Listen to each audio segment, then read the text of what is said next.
Well, this has quickly become one of my favorite conversations each and every month here on the program. It is time now for our August Farmer Rancher Roundtable, and joining us this month for a conversation, really excited to welcome both of these guys into the show. First up, he's a voice you've heard on our programming multiple times. He's very active in the state and national level organizations, commodity organizations, and more. Chad Epler from Kansas. Chad, how are you, buddy? Thanks for being here. Hey, you're welcome. Pleasure to be here. Doing great. If we can survive this heat, we're going to start rolling with corn harvest here shortly.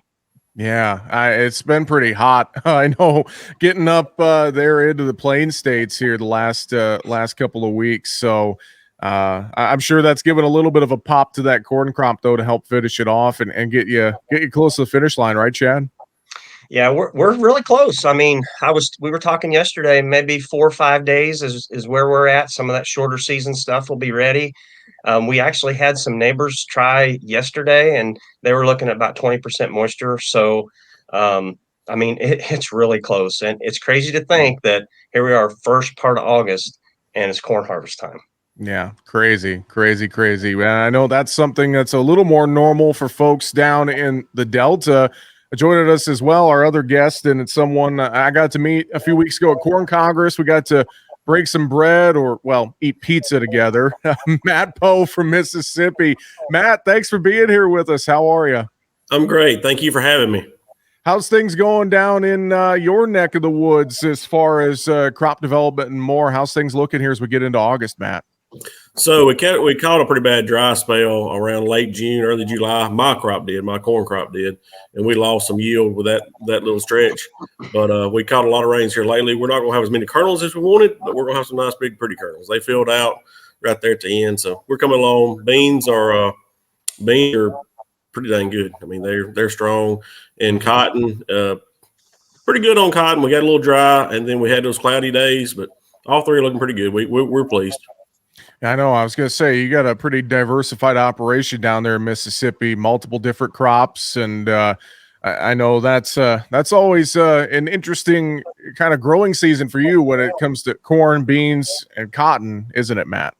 It is. So with the corn and cotton, they're kind of exact opposites. The corn wants all the rain it can get, and the cotton, it needs a little rain here and there, but it likes big sunshine. I mean, that's what that plant needs. But we had a little too much this time. Definitely. Well, and Chad, I know for you, I feel like you guys in Kansas, you're almost going year round with HRW wheat and corn and soybeans, et cetera, aren't you, Chad?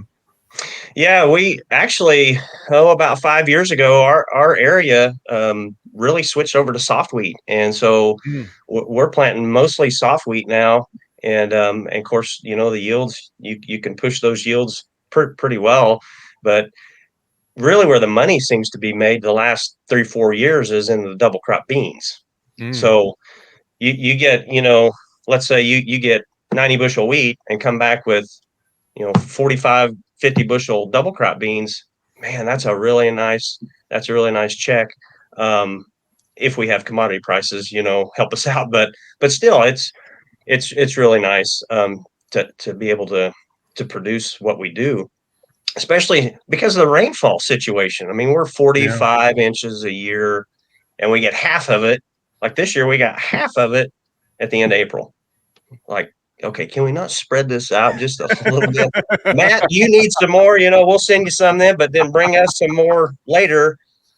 June 1, it just shuts off, and that's kind of what has happened here a little bit. That's just how Mother Nature can be sometimes, unfortunately. Well, you mentioned commodity prices, Chad. Maybe that's a jumping off point for us here as we talk about various issues. Obviously, guys, I know prices are not looking too great right now on the futures board. A lot of cases, we're below cost of production here as we're rolling out of the 23 marketing year and 23-24 marketing year and into the 24-25 marketing year fully. I guess what's your perspective on where commodity prices are right now, and what's your mindset looking at some of these price levels? Chad, maybe if you want to start, what are you thinking right now? Well, nobody likes to go outside and light their dollar bills on fire, and that seems like what has been happening here. It is disheartening to have all your inputs, put everything you can into your crop, and then to see the commodity prices not where they need to be, and not even close to break even. And my granddad would say, you can survive one bad crop, but two, that's really hard. Three, you're really in trouble. Um, but look, we had great wheat, not so good price. Hopefully, we're going to have some pretty decent corn. And look at the price. I mean, we're talking this morning. It was cash price was 380, and our basis isn't well. It's decent for here. It's nothing like what Matt has at all, Mhm. but Mine went down. it should. But it's frustrating, and it makes you think. It's like, okay, we know that corn requires the most inputs and the most input costs. Do we come back with the same amount of acres? We increased our acres from 23 to 24, year 2023 to 24. And do we keep it the same? Some of that's rotational, things that we have to deal with. But gosh, do we do that? Do we keep lighting those dollar bills on fire?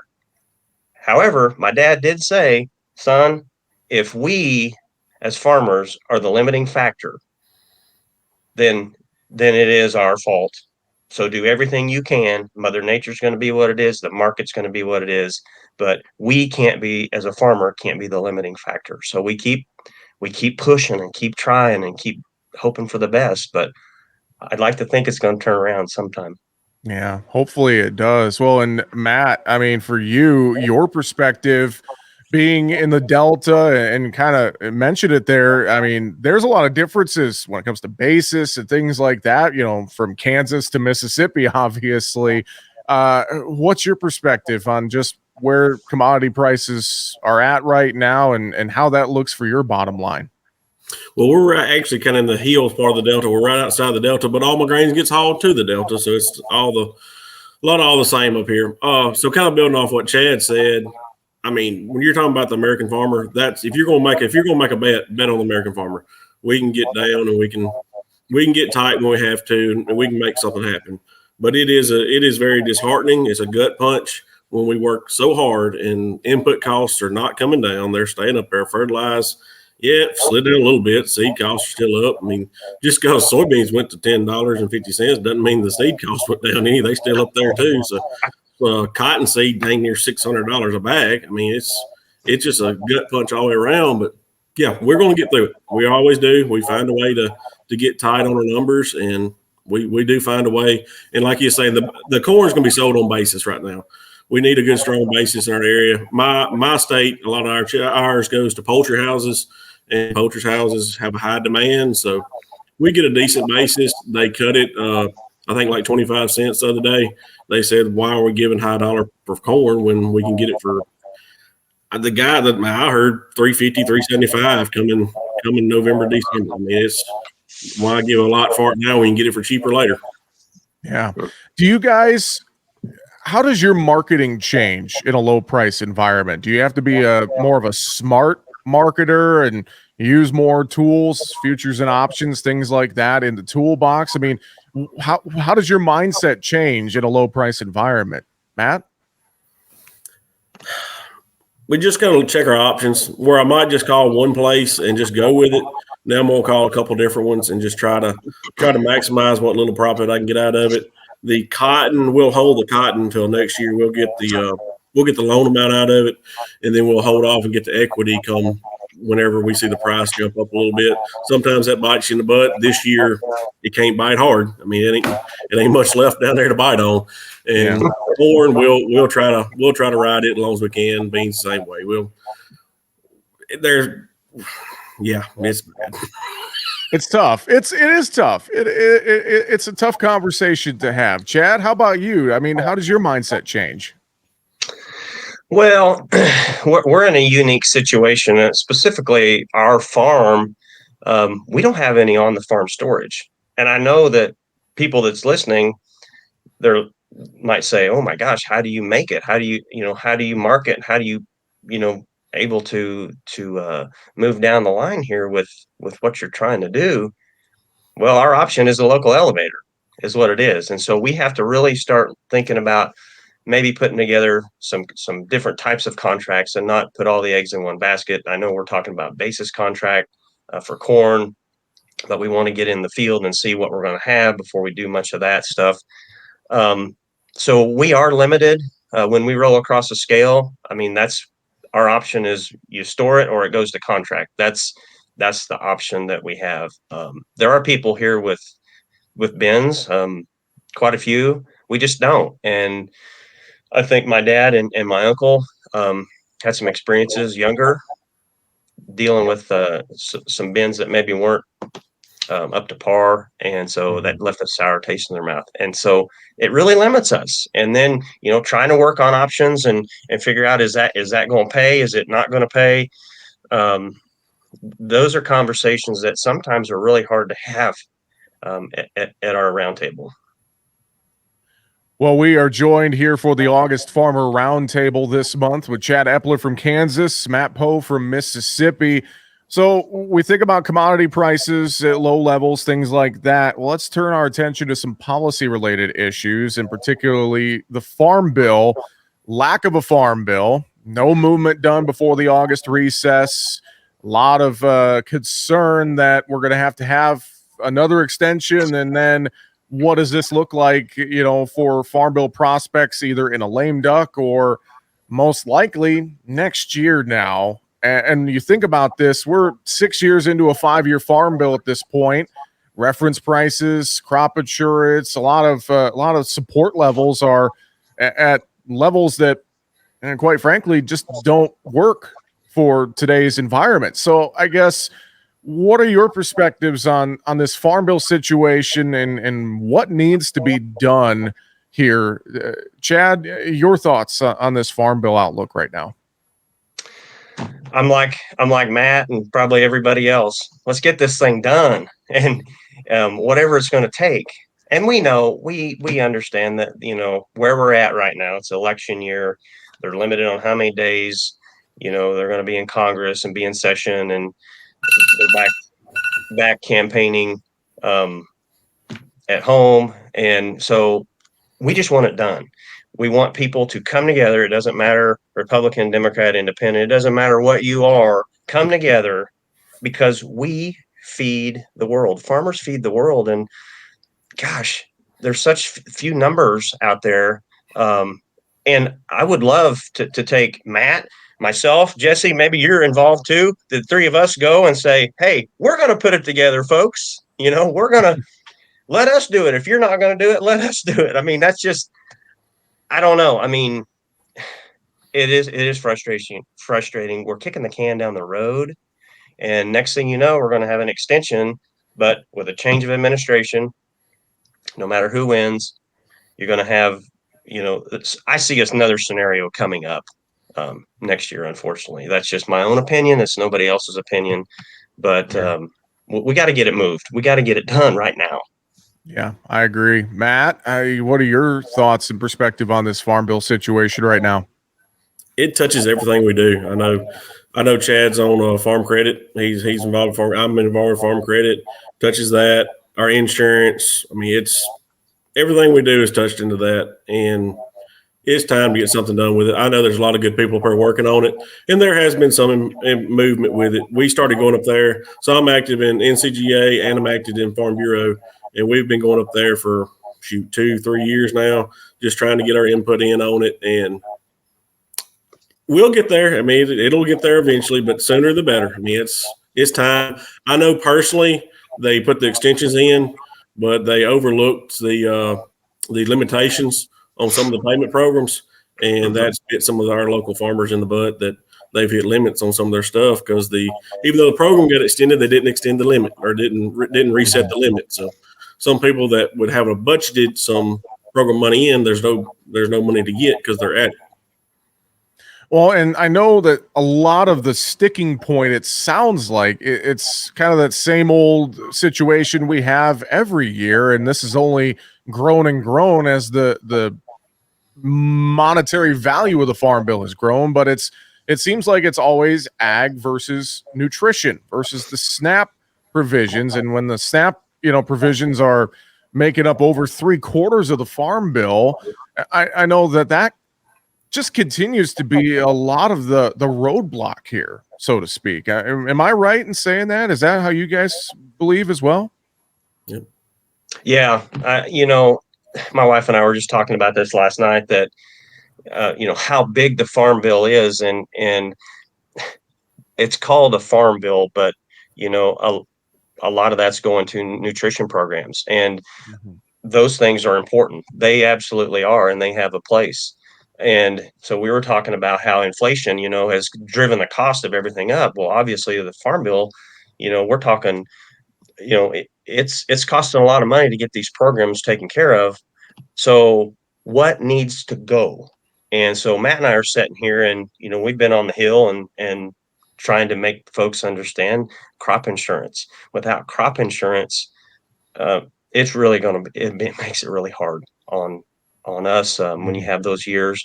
But what can you give? What can you take back and forth? And I think that you have to be able to give up something to get something. So I don't know. I'm not going to say that one is more important than the other, but where we're at and the hats that we wear, having those um, um, having those places that we can reference some comfort through crop insurance is really important. Well, and Matt, I think about this as well. It's always a heavy lift, just the differences regionally, the needs that you might need in a farm bill in Mississippi are maybe a little different than the needs of Chad and folks around him in Kansas. So that's always a bit of a sticking point, trying to figure out this farm bill and trying to, essentially make everyone as happy as possible, right? It is. So we have different crops. We have rice. We have cotton. That's not very prominent up here in Chad's area. So different crops, different basis, different commodities to talk about. So yeah, it comes in differently. But like you said, it's called a farm bill, but I don't think people really know how much it actually goes into the SNAP program. I mean, we do because we're here with it, but it's a major sticking point. Yeah. Well, I think about this too, with the current state of commodity prices we talked about, the overall ag economy. I think that's another reason why getting some certainty done with the farm bill is important. We think about all the layoffs at John Deere, Agco losing profits at its first half. I think $199 million loss at its first half. A lot of other companies showing losses in earnings. Now, some of that I think could be attributed to record profits in the last fiscal, but still, I mean, talk about this, guys. Seeing all these layoffs and earnings losses and more from all of these ag companies. I mean, Chad, it just feels like everything is kind of in this down cycle swing right now. Yeah, and if you talk to the guys with boots on the ground here, folks that I mean, family that I farm with, neighbors, whatnot, they're concerned about it. You think about the layoffs with Deere and the impact of the communities that has taken place there. I understand that you have to deal with your bottom line, and a lot of this stuff is monetary driven. And well, the fact is that folks aren't buying as much farm equipment right now, and we're kind of in that same boat. And we're green, we're Deere folks, but it does get really frustrating when you see things like that's going on. I mean, how much more American can you be than John Deere? To me, and that, I don't know. I'm kind of sentimental when it comes to those things, but we need to keep those jobs at home, and it's impacting families and communities. And so I know it. I know it's about money. I understand that, but it's still not fair.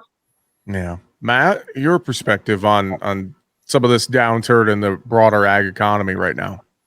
Well, I know down here, my personal farm, we bleed green. Everything here is green. We have great John Deere dealerships here. The service guys, the parts guys. I go to church with them, go to ball games with them. They're great guys.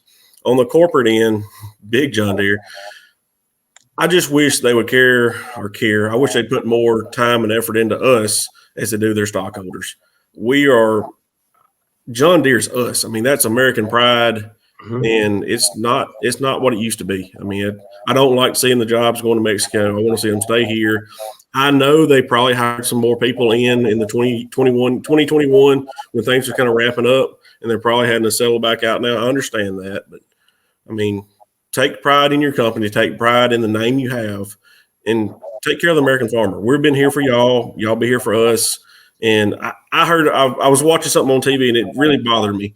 There was a guy on John Deere. He was talking about that they was talking about the See and Spray, that they brought down the price of See and Spray on the sprayers.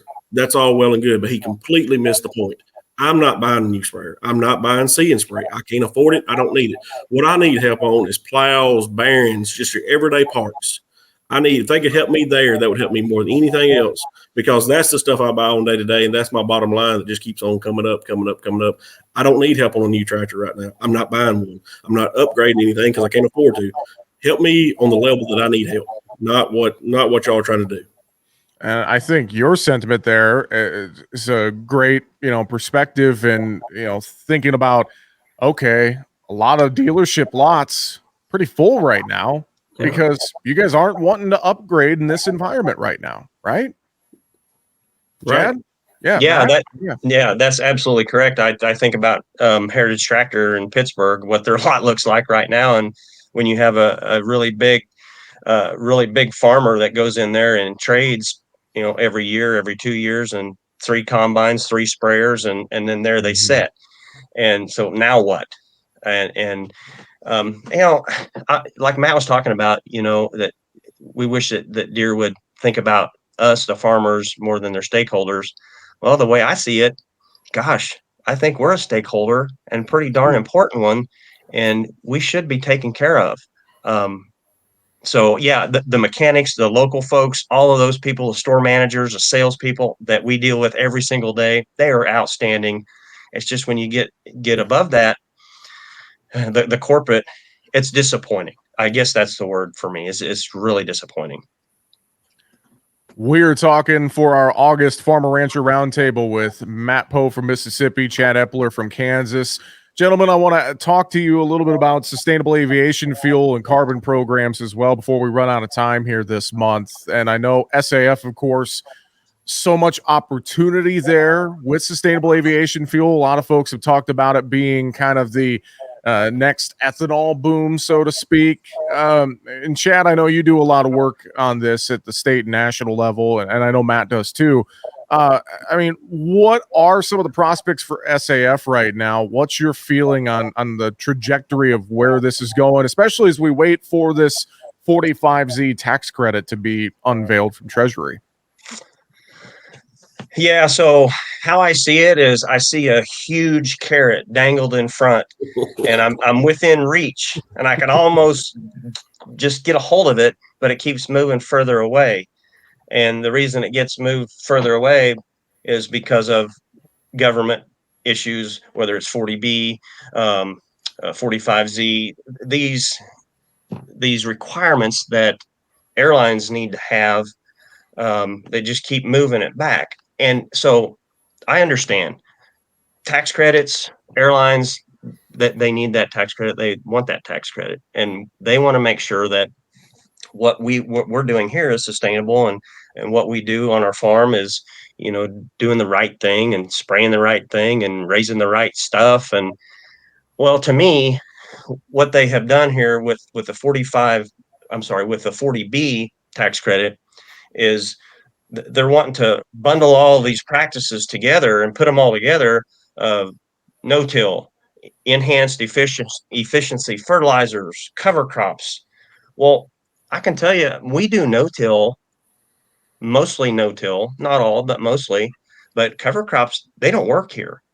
And so, to put all of this stuff together and bundle it up with that sort of tax credit, it makes it really hard to tap into all of that corn when there's those kind of limitations on it. So the airlines want to use they want to use our corn ethanol. They want to do it. However, the government is saying Nope. You have to meet. They have to meet this. They have to meet this. They have to meet this, and that really straps them, and then it hurts us. So we want to move corn. We want to get it moved, and it's that carrot that's out there, and it's within reach, but it just keeps moving a little bit farther away each time we grab for it. Yeah, I would agree with you on that. Matt, your perspective being in Mississippi, I know a lot of other, a lot of different parts of the country, it's a different conversation when it comes to SAF. What's that conversation like for your neck of the woods?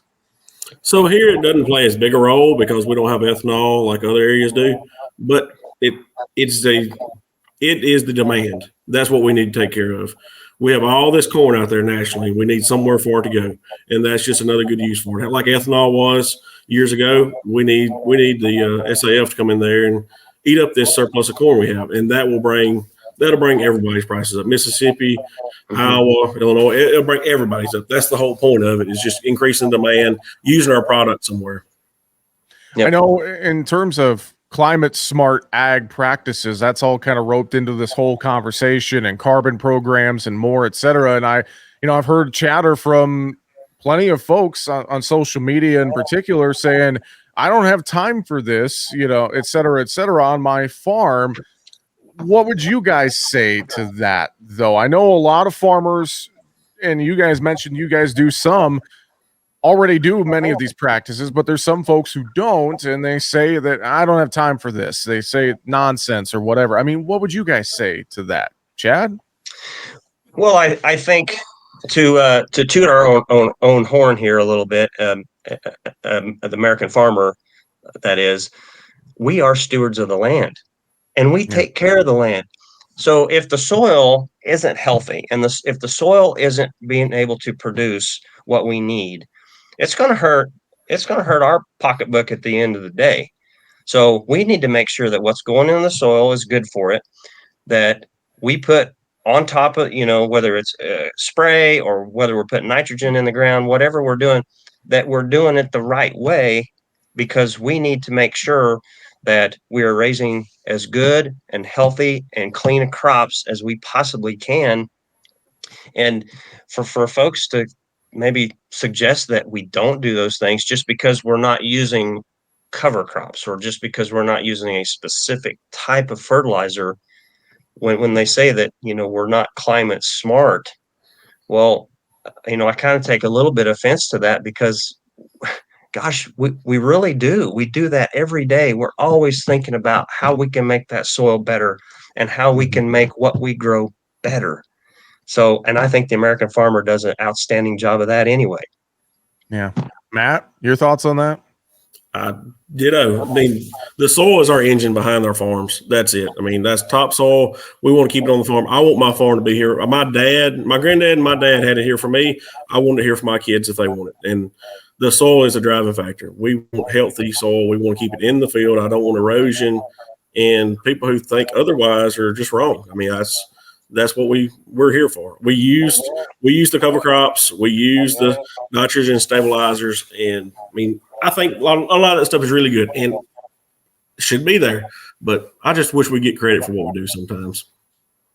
Gentlemen, this has been an awesome conversation. We're up against the clock. I appreciate you both joining us, though, for this month's roundtable. And I wish you both a safe and happy harvest here as you guys get rolling in a few short weeks' time, few short days' time. Chad Epler from Kansas. Chad, always good to talk with you, sir. Thanks for being with us here this month.